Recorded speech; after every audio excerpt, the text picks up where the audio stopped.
Bdiet 30 sena ilu, b'ċikka u f'biċċa kamra żgħira.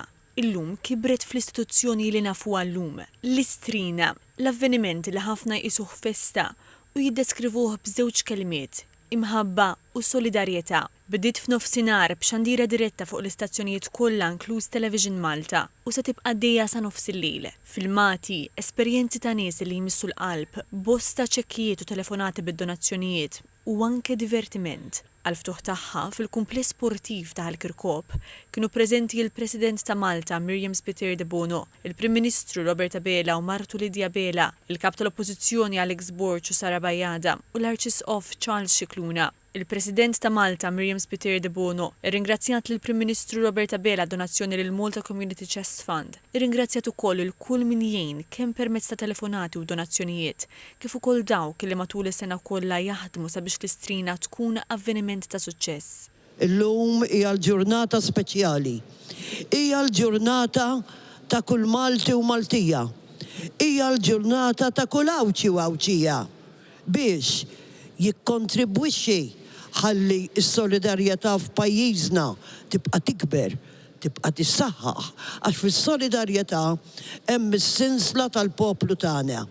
Din għandna bżonna, hemm bżonn li nkunu lesti li nkunu ta' spalla għal xulxin. Fil-messaġġ tiegħu il-Prim Ministru Abela fisser il-mixja tal-poplu lejn l-istrina bħala xhieda ta' empatija u għaqda nazzjonali. Fil-waqt li rikonoxxa li ħafna familji għaddejjin minn Mart serju, enfasizza li dan il-jum iġib miegħu atmosfera ta' tama u ferħ, għax il-poplu jinġabar biex jagħmel ħajja diffiċli ftit aktar faċli. Dr. Abela ringrazzja lill-President ta' Malta u lill-istrina li jenet bosta nies u ta' wkoll kontribut mill-Gvern ta' 100,000 euro għal aktar appoġġ fil-ħidma tal-fondazzjoni. Il-Kap tal-Oppożizzjoni Alex Borch tkellem fuq dan il-jum bħala wieħed li għandu valur personali kbir għalih. Dr. Borch qal li l-familja tiegħu esperjenzat b'mod dirett kemm l-għajnuna tal-Malta Community Chest Fund tista' tkun kruċjali. Qal li minħabba din l-esperjenza dejjem iħoss obbligu morali li jkompli jikkontribwixxi u jħeġġeġ lill-oħrajn biex jagħmlu l-istess. Min-naħa tiegħu l-Arċisqof Charles Scicluna tenna l-importanza ta' dan il-jum, speċjalment meta wieħed jiltaqa' mal-persuni morda jew vulnerabbli u jifhem il-bżonn kbir li jeżisti. Fakkar li 30 sena tal-istrina huma prova tal-qalb kbira tal-poplu, illi kull sena jkompli juri ġenerożità u sens ta' għaqda.